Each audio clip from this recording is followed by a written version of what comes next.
பிறகு மீண்டும் உங்களை நேரம் நல்ல நேரம் ராசி பலன்கள் நிகழ்ச்சியில் சந்திப்பதில் மிக்க மகிழ்ச்சி. பல பேருக்கு இருக்கக்கூடிய பெரும் பழக்கம் என்னன்னா, காலையில எழுந்து பிரஷ் பண்றோம், குளிக்கிறோம், அதே போல வந்துட்டு இன்னைக்கு நம்ம ராசிக்கு எப்படி இருக்குன்றத துல்லியமா கேட்டு தெரிஞ்சுக்கணும்ன்ற ஆர்வம் பல பேருக்கு இருக்கும். அதுக்கேற்ற மாதிரி தான் நான் இன்னைக்கு டேவே பிளான் பண்றேன்னு சொல்லக்கூடிய பல நபர்கள் இருக்காங்க. இதையும் மிஸ் ஆயிடுச்சா, நான் யூடியூப்லயாவது போய் பார்த்துருவேன்ற ஒரு ஆர்வம் இருக்கும். அந்த வகையில இன்னைக்கு ஒவ்வொரு ராசிக்கும் எப்படி இருக்குன்றத துல்லியமா கணிச்சு சொல்றதுக்காக நம்ம கூட ஜோதிடர் திரு மகேஷர் அவர்கள் இணைஞ்சிருக்காரு. ஒரு நிகழ்ச்சிக்கு வரவேற்கலாம். வணக்கம் சார். வணக்கம். சர்வமங்கலமாங்கல்யே சிவே சர்வார்த்தசாதகே சரண்யே த்ரம்பே கௌரி நாராயணி நமஸ்துதே. வணக்கம். நான் நிகழ்ச்சியோட தொடக்கத்துல சொன்ன மாதிரி ராசி பலன் அப்படின்றது கேட்டு தெரிஞ்சுக்கணுன்ற ஆர்வம் பல பேருக்கு இருக்கு. நிறைய பேர் கேலண்டர் கிழிச்சு தெரிஞ்சுக்கணும்னு நினைப்பாங்க. இன்னும் துல்லியமா விளக்கமா தெரியறதுக்காக நம்ம நிகழ்ச்சியை பாக்குறவங்க பல பேர் இருக்காங்க சார். அடிப்படையா இருக்கக்கூடிய கேள்விகள்ல ஒன்று என்னன்னு பாத்தீங்கன்னா, நம்ம ஒரு 22 இயர்ஸ் நியர் பை ரீச் ஆகும் போது எல்லாம் சொல்லுவாங்க, உனக்கு என்ன கோலோ அதை நோக்கி அதை மட்டும் நோக்கி நீ பயணப்படணும், அப்பதான் வந்துட்டு ஒரு நல்ல கோலை நீ ரீச் பண்ண முடியும்னு சொல்லுவாங்க. ஆனா காலங்கள் போக போக போக அட்வைஸ் வேரி ஆகும்னு சொல்லலாம். ஒரே பிசினஸ் மட்டும் நம்பி இல்லைன்னா ஒரே வேலையை மட்டும் நம்பி இருந்தா எப்படி? சப்போஸ் இது கை கொடுக்கலன்னா உனக்கு ஸ்டாண்ட் பை பிசினஸ் ஒன்று வேணும் அப்படின்ற மாதிரி சொல்லுவாங்க. ரெட்டை குதிரை சவாரி கொஞ்சம் பயமுறுத்தக்கூடிய ஒரு விஷயமா இருக்கும் பல பேருக்கு அது ஒர்க் அவுட் ஆகிற விஷயமா இருக்கும். ஜாதக ரீதியா சிங்கிள் ஜாப் இல்லைன்னா டபுள் ஜாபை மேனேஜ் பண்றதை பத்தி சொல்ல முடியுமா சார்? இப்போ இன்னொன்று எக்ஸ்ட்ரா ஒன்று சொல்கிறேன்.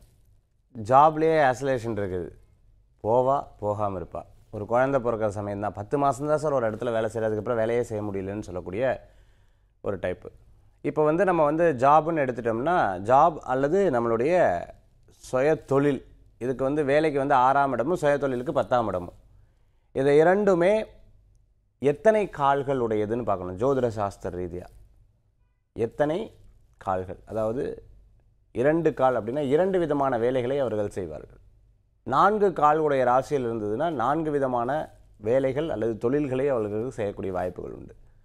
பல கால் செய்யக்கூடிய வாய்ப்புகள் ஏற்படுத்தி கொடுக்கும். இப்போ ஜோதிடர்கள் இன்னொன்று சொல்லுவாங்க, கிரகங்களை வைத்து எடுக்கலாமே. எஸ், 6ஆம் இடம் 10ஆம் இடம் எந்த கிரகத்தில் சம்மந்தப்படுறதோ அந்த கிரகம் மல்டிபிள் தன்மை உடையதா இல்லை சிங்கிள், அதாவது ஒரு நிலை கொண்ட கிரகமானதை நம்ம பார்க்கணும். அப்படி பார்த்து இந்தந்த தொழில்கள் அவர்கள் செய்கிறதுக்குண்டான வாய்ப்புகள் ஏற்படுத்தி கொடுக்கும். இது ஒரு முறை அஸ்ட்ராலஜிலன்னு கிடையாது. நம்ம பல முறைகள் வேரியண்ட் ஆஃப் அஸ்ட்ராலஜியில் நம்ம பார்க்குறோம். ஒன்று பார்த்துட்டிங்கன்னா நாடி முறையில் பார்ப்போம்.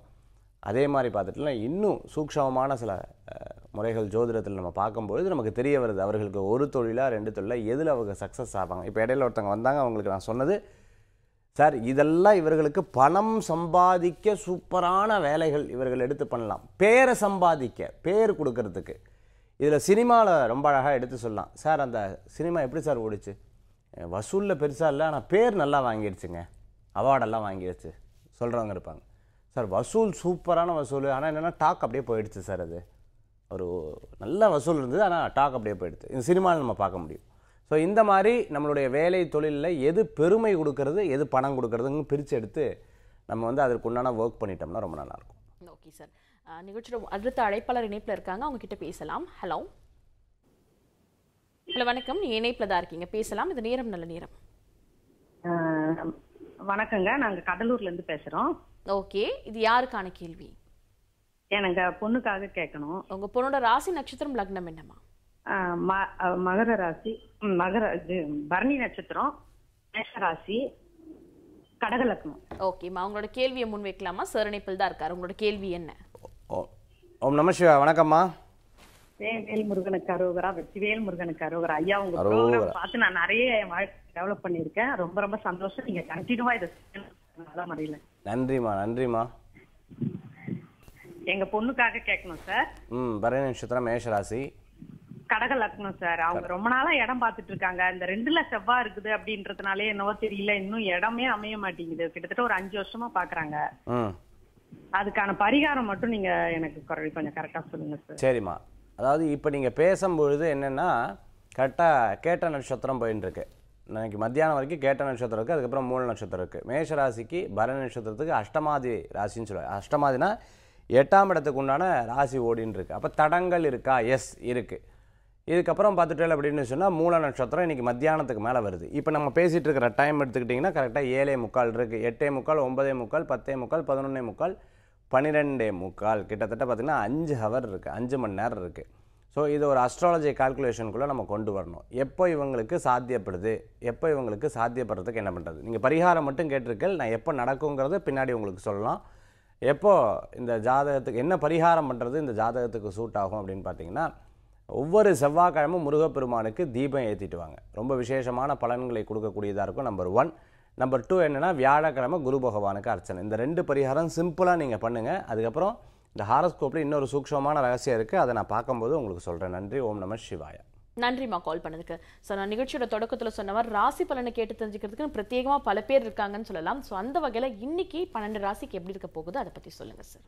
அதாவது ராசி பலன் ஒவ்வொரு நாளுக்கும் ஒரு சிறப்புகள் அப்படிங்கிறது இருந்துருக்கு. இன்றைக்கி எப்படி இருக்குன்னா, 22/9/2023 சோபக்கிருத வருடம் புரட்டாசி மாதம் 5ஆம் திருநாள் வெள்ளிக்கிழமை. இன்றைய நட்சத்திரம் கேட்ட நட்சத்திரம் பிற்பகல் 12:40 வரைக்கும். அதுக்கப்புறம் பார்த்துட்டோம்னா மூல நட்சத்திரம் வந்துடுது. இன்றைக்கி காலையில் 9:42 வரைக்கும் சப்தமி, அதுக்கப்புறம் அஷ்டமி வந்துடுறது. நல்ல நேரம் காலை 9:15 முதல் 10:15 வரை.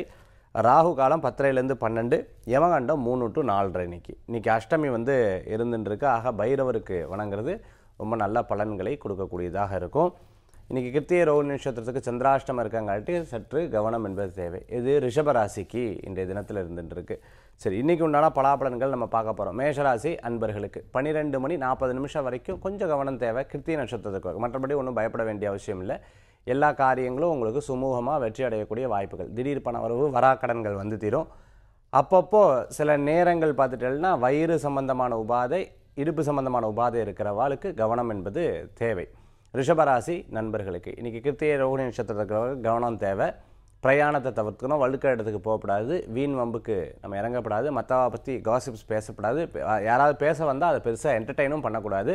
அப்படி நார்மலாக இன்றைய தினத்தில் இந்த நாளை இறைவனுடைய வழிபாட்டில் கழிக்கணும். மிதுன ராசி நண்பர்களுக்கு வேலை வாய்ப்பு கூடி வரும், நினச்ச காரியங்கள் நடக்கும், திருமண காரியம் கைகூடும், வரா கடன்கள் தீரும். கடனுக்காக கடன் எதிர்பார்த்தவாளுக்கு கவனம் என்பது தேவை. ஆனால் உங்களுக்கு வீட்டு கடன் போன்ற விஷயங்கள் சாங்ஷன் ஆகும். கவலைப்பட வேண்டிய விஷயங்கள் கிடையாது. நாள் உங்களுக்கு சிறப்பாகவே இருந்து கொண்டு இருக்குது. இன்றைக்கி மத்தியானத்துக்கு மேலே ரொம்ப பிரியமானவாளை சந்திக்கிறதுக்குண்டான வாய்ப்புகள். கடகராசி நேயர்களுக்கு இடமாற்றம் மன மகிழ்ச்சியை தரும், வேலைவாய்ப்பு கூடி வரும்.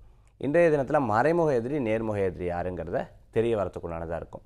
மருத்துவ சிகிச்சைகள் அப்பப்போ இருந்து கொண்டு இருக்கும் இன்றைய தினம். சிம்மராசி நேயர்களுக்கு நல்ல முன்னேற்றம் கூடி வரக்கூடிய அற்புதமான நாள். தெய்வீக வழிபாடு மன திருப்தியை தரும். ரொம்ப பிடித்தமானவளை சந்திக்கக்கூடிய வாய்ப்புகள் உண்டு. மாற்றம் எதிர்பார்த்தவளுக்கு மாற்றம் நிச்சயம் உண்டு. கன்னிராசி நேயர்களுக்கு இடம் பொருள் வீடுமனை வாகனங்கள் வாங்கக்கூடிய யோகங்கள் சேர்ந்து வரும். சிறு பிரயாணம், தூர பிரயாணம் லாப பிரயாணமாக மாறும். துளாராசி நண்பர்களுக்கு நல்ல முன்னேற்றம் தரக்கூடிய அற்புதமான நாள். குடும்ப சகிதமாக நிறையா நல்ல விஷயங்கள் நடக்கக்கூடிய வாய்ப்புகள் ஏற்படுத்தி கொடுக்கும். விருச்சிக ராசி நேயர்களுக்கு இன்றைய தினத்தில் கேட்ட நட்சத்திரம் இருக்கிறவர்களுக்கு மத்தியானம் வரைக்கும் 12:40 வரைக்கும் கொஞ்சம் அப்படியே யோசனைகள் இருக்கும்.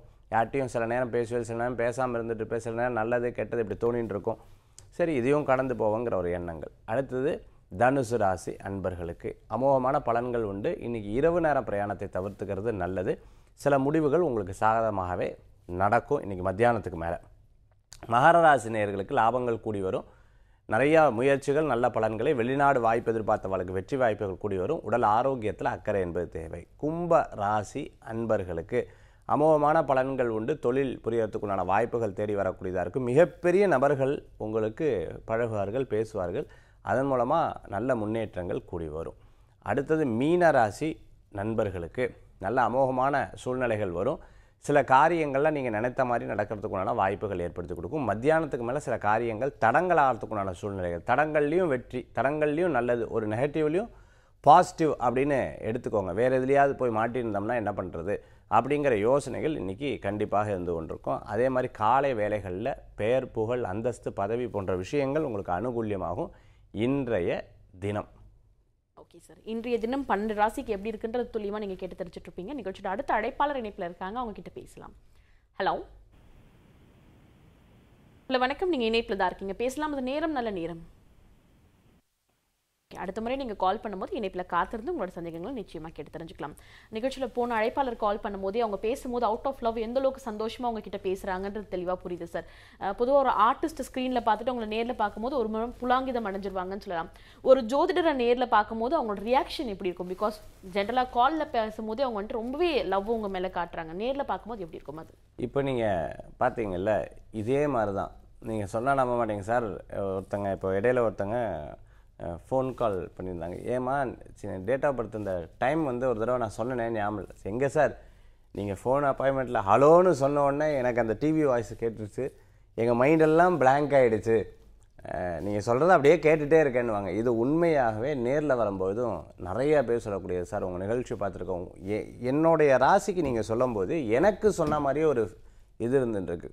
குட்டி ஸ்டோரி நீங்கள் சொல்கிறீங்க டெய்லி, அது என்னமோ எங்களுக்கு சொன்ன மாதிரியே இருந்துட்டுருக்கு சார். பல விதத்தில் பாசிட்டிவான விஷயங்கள் நீங்கள் சொல்கிறீங்க. அதுவும் அந்த அம்மா சொன்னாங்க, முருகருடைய பேர் சொல்லி இப்போது சொன்னாங்க, வேல்வேல் முருகா வெற்றிவேல் முருகனுக்கு அரோகரான்னு சொல்லும்போது ஒரு பாசிட்டிவான வைப்ரேஷன். நானும் வந்து முருகர் பக்தர் அப்படின்னு சொல்லும்போது, அப்போ இங்கே எப்படி ஃபோனில் பேசுகிறாங்களோ அதே மாதிரி தான் நேர்லேயும் சரி. நிறையா பேர் பார்த்துட்டுலாம் ஏத்தாப்பில் உட்காந்து நான் சொல்கிறதெல்லாம் கேட்டுட்டு சரி சார்னு கிளம்பி போயிடுவோம். அதுக்கப்புறம் எங்கே சார் நீங்கள் உங்கள்கிட்ட பேசினேன், அதுக்கப்புறம் நான் என்ன பேசுகிறேனே தெரியல சார் அப்படின்னு சொல்கிறவங்களும் நிறைய பேர் இருக்காங்க. வாரம் உங்களை நாங்கள் நேரலையில் சந்திக்கும் போதும் சரி, ஜென்ரலாக நீங்கள் சொல்லக்கூடிய விஷயங்களும் சரி, யாத்திரைகளை பற்றி பல முறை மென்ஷன் பண்ணியிருக்கீங்க சார். யாத்திரைகளை பல பேர் கூட்டு போயிருக்கீங்க.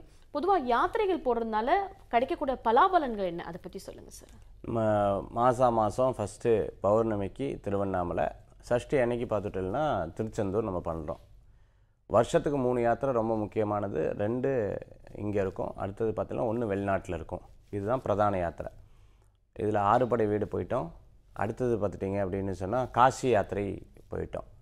மலேசியாவுக்கும் பத்திகேஃப் முருகன் கோயில் அங்கேயும் போயிட்டு வந்தோம். ரொம்ப அழகான சக்ஸஸ் இருந்தது.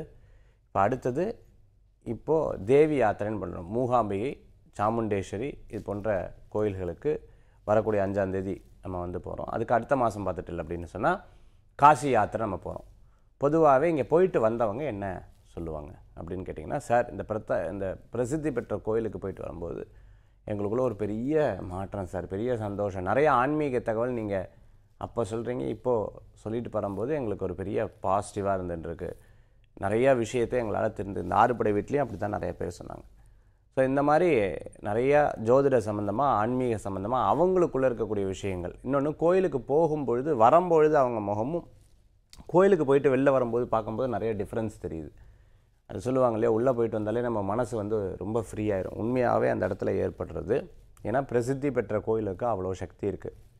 இப்போ காசியை எடுத்துக்கலாம், மூகாம்பிகை எடுத்துக்கலாம். அந்த கோயிலுக்குன்னு ஒரு வரலாறு, கோயிலுக்குன்னு ஒரு பெரிய பலம் இருக்குது பார்த்தீங்களா, அது வேறு லெவலில் இருந்துருக்கு. தொடர்ந்து யாத்திரைக்கு வந்தவங்களே வந்துட்டுருக்கிறவங்களும் இருக்காங்க. அதுதான் ஒரு பெரிய விஷயம் இதில் இருக்குது. அதனால தான் யாத்திரைகளுக்கு நம்ம போகிறோம். ஸ்பிரிச்சுவல் டூரிசம் நம்ம ரொம்ப முக்கியத்துவம் கொடுக்குறோம் அதுக்கு. Okay sir. அதே போல் உங்ககிட்ட ஜாதகம் பார்க்கணும் அப்படிலாம் தாண்டி நீங்கள் நிறைய ஜாதகத்துக்கான கிளாஸஸும் எடுத்துகிட்டு இருக்கீங்க. அந்த கிளாஸஸ் பற்றியும் சொல்லுங்கள் சார். Astrology class. ஃபஸ்ட்டு ஜோதிடத்தை தெரிஞ்சுக்கணும், புரிஞ்சுக்கணும். ஆஸ்ட்ராலஜிங்கிறது என்ன அப்படிங்கிறத. இப்போ எனக்கு வந்து ஜோதிடம் தெரியாதுன்னு ஒருத்தவங்க சொல்கிறாங்க. பேசிக்லேருந்து தெரிஞ்சுக்கணும், இன்ட்ரெஸ்ட் மட்டும் இருக்குது, தாராளமாக கலந்துக்கலாம். இப்போ ஆன்லைன் கிளாஸ் வந்து எடுக்க போகிறேன். ஸோ அதுக்குண்டான புக்கிங்ஸ் வந்து நம்ம போயின்னு இருக்குது. அதனால் அஸ்ட்ராலஜி பேசிக் 10 days, அதுக்கப்புறம் கண்டினியூஷன் கிளாஸ் வந்து இருக்குது. இந்த கண்டினியூஷன் கிளாஸ் ஃபுல்லாக ஆன்லைனில் ஜூம் கிளாஸாக எடுப்போம். டெய்லி ஈவினிங் 1 hour இருக்கும். இந்த கிளாஸில் கலந்து கொள்ளும்போது உங்களுக்கு ஒரு பெரிய மாற்றம், பெரிய ஒரு அஸ்ட்ராலஜியில் ஒரு பெரிய விழிப்புணர்வு, அவேர்னஸ், சைத்தன்யம் வந்து அதில் தெரிய வரும். இது பர்சனலாக இந்த கிளாஸ் நான் வந்து எடுக்கிறதுக்கு எதுக்காக அப்படின்னா, அஸ்ட்ராலஜியை பற்றி நிறைய தெரிஞ்சுக்கணும். அதுக்கப்புறம் இந்த பலாபலன் கிளாஸ் எல்லாம் கொண்டு வருவேன். அப்போ அஸ்ட்ராலஜரே கலந்து கொள்ளலாம், அவ்வளோ சிறப்பாக இருந்து கொண்டு இருக்கும். அதனால தான் இந்த அஸ்ட்ராலஜி கிளாஸுக்கு முக்கியத்துவம் நம்ம கொடுக்குறோம்மா. Okay sir. நிகழ்ச்சியோட அடுத்த அழைப்பாளர் இணைப்பில் இருக்காங்க, அவங்க கிட்ட பேசலாம். வணக்கம். வணக்கம், நீங்க இணைப்பில் தான் இருக்கீங்க, பேசலாம். இது நேரம் நல்ல நேரம். பத்மாவதி பேசுறேங்க. ஓகேம்மா, எங்க இருந்து கூப்பிடுறீங்க? ஈரோடு மாவட்டத்துல இருந்து பேசுறேங்க. ஓகேம்மா, இது யாருக்கான கேள்வி? பொண்ணுக்கு தான் கேட்கணுங்க. உங்க மகளோட ராசி, நட்சத்திரம், லக்னம் என்னம்மா? ராசி வந்து கடக ராசிங்க. ஓகேம்மா. பூச நட்சத்திரம். லக்னம்? மகர லக்னம். பேசலாமா சார்? இணைப்பில் தான் இருக்காரு. நமஸ்கார். வணக்கம்மா. வணக்கங்க சார். சொல்லுங்க. என் பொண்ணு 22/1997 பிறந்தாளுங்க. சரிம்மா. இந்த பொண்ணு நல்லா படிக்கிறவனுங்க, IAS இப்ப 2 தடவை எழுதிட்டாளுங்க. சரி. மறுக்கா இது ட்ரை பண்ணிட்டே இருக்கிறாளுங்க. அதெல்லாம் பாஸ் பண்ண கடைசியில் தான் கல்யாணம் பண்ணிக்குவேன்னு சொல்றாளுங்க. என்ன பண்றதுன்னு தெரியலைங்க. நல்ல விஷயம் தானம்மா. அது வின் பண்ணிடுவாங்களான்னு கேக்குறேன். கண்டிப்பா வின் பண்ணுவாங்க. நீங்க பேசக்கூடிய நேரத்துல இவங்களுக்கு சூரியன் சாதகமான இடத்துல இருந்துருக்கு. நம்பர் 1. ரெண்டாவது பார்த்துட்டிங்கன்னா இன்றைக்கி இருக்கக்கூடிய கிரகங்கள், இன்றைக்கி இருக்கக்கூடிய நட்சத்திரமும் படிப்புக்குண்டான அற்புதமான நட்சத்திரம் தான். கடகராசிக்கான 3-12 வருது. அதனால் நீங்கள் என்ன பண்ணணும், மதுரை மீனாட்சி அம்மன் கோயிலுக்கு நல்லா பிரார்த்தனை பண்ணணும். இந்த படிப்பில் சக்ஸஸ் ஆகிறதுக்கு மதுரை மீனாட்சி அம்மனை நல்லா பிரார்த்தனை பண்ணணும். பின்னாடி திருமணம் போன்ற விஷயங்கள் தடங்கள் இல்லாமல் நடக்கிறதுக்கு. இந்த ராசிக்கு 7ஆம் இடத்துக்கு சனினா மந்தகாரகன்னு சொல்லுவாள். லேட்டாக தான் திருமணம் பண்ணுறதுக்குண்டான சூழ்நிலைகள் இருக்கும். சனீஸ்வரருக்கு ஒவ்வொரு சனிக்கிழமை பிரார்த்தனை பண்ணிக்கிறது, பெருமாளுக்கு துளசியில் அர்ச்சனை பண்ணிக்கிறது நல்ல பலன்களை கொடுக்கக்கூடியதாக இருக்கும். ஆக இந்த 2 பிரார்த்தனைகளும் உங்களுக்கு உங்கள் பொண்ணுக்கு நல்ல மாற்றங்களை கொடுக்கும். நம சிவாய. நன்றிம்மா. நன்றிம்மா கால் பண்ணதுக்கு சார். இன்றைய நிகழ்ச்சியில் கேட்கக்கூடிய அனைத்து ஆன்மீக ரீதியான ஜாதக ரீதியான கேள்விகளுக்கு தெளிவான பதில் எங்களுக்காக கொடுத்துருக்கீங்க சார். மிக நன்றி. ரொம்ப மகிழ்ச்சி. ஒவ்வொரு வாரமும் வெள்ளிக்கிழமை நாள் நேரிலையில் நம்ம நிறைய விஷயங்கள் வந்து பேசிகிட்டு இருக்கோம். தினந்தோறும் ஆன்மீக தகவல், குட்டி ஸ்டோரி, தினந்தோறும் ராசி பலன்கள் நம்ம பார்த்துட்டு இருக்கோம். அப்போவே சொன்ன மாதிரி நிறைய பேர் அப்பாயின்மெண்ட்ஸுக்காக வெயிட் பண்ணுறாங்க. இந்த அப்பாயின்மெண்ட்ஸ் வந்து நம்ம வந்து ஃபோன் அப்பாயின்மெண்ட்ஸ் நிறுத்தி நிதானமாக மெதுவாக தான் நம்ம பார்த்து சொல்கிறோம். அதனால் அதுக்கு புக்கிங் பண்ணுறவங்க தாராளமாக புக் பண்ணலாம். ஏன்னா அஸ்ட்ராலஜிங்கும் போது எல்லோரும் என்னென்னு பண்ணுவாங்க, இன்றைக்கி ஒரு நாள் 50 அஸ்ட்ராலஜி பார்ப்பார், 100 அப்படி கிடையாது. நமக்குன்னு நம்ம மைண்டுக்கு வந்து தோணணும். அதனாலேயே எங்கள் ஸ்டாஃப் சொல்லுவாங்க 20 to 30 டேஸ்க்கு மேலே தான் எடுக்கும், சார் சொல்கிற நாள் தான் கிடைக்கும் அப்படின்னு சொல்லுவாங்க. ஸோ அந்த மாதிரி தான் நம்ம வந்து அஸ்ட்ராலஜி ப்ரெடிக்ஷன் வந்து நம்ம பார்த்துட்டு இருக்கோம். இடையில வந்து இப்போ பெங்களூர் அதே மாதிரி வெளியூர்களில் பார்த்தீங்கன்னா வாஸ்து பார்க்குறதுக்கு போனேன். அவங்க சொல்கிறாங்க, sir we are waiting for 1 year அப்படிங்கிறாங்க. 1 வருஷமாக உங்களோட விசிட்டுக்காக நம்ம வெயிட் பண்ணுற நாளை தள்ளி போட்டுகிட்டே இருக்கோம் சார் அப்படின்னு சொல்கிறாங்க. அதுவும் ஒரு வகையில் பார்த்துட்டிங்கன்னா வாஸ்து பார்த்து அவர்கள் பண்ணது கரெக்டாக இப்போ தான் டைம் வந்திருக்கு அவங்களுக்கு பண்ணுறதுக்கு. அது மாதிரி நேரம் நல்லா இருந்ததுன்னா எல்லாமே கூடி வரும். அதுதான் உண்மை. இன்றைக்கி உங்களுக்கு எல்லா நேரமும் கூடி வரணும்னு பிரார்த்தனை பண்ணுறேன். நன்றி, நமஸ்காரம். வேல்வேல் முருகா, வெற்றிவேல் முருகனுக்கு கரகரோகரா. நன்றி சார். ஸோ இன்றைய தினம் நீங்கள் கேட்ட அனைத்து தகவலுமே உங்களுக்கு பயனுள்ள தகவல் அமைஞ்சிருக்கும்னு நினைக்கிறேன். இதே போல் நாளைக்கும் வேறு ஆஸ்ட்ராலஜியோட ரொம்ப சந்திக்கிறோம். நன்றி.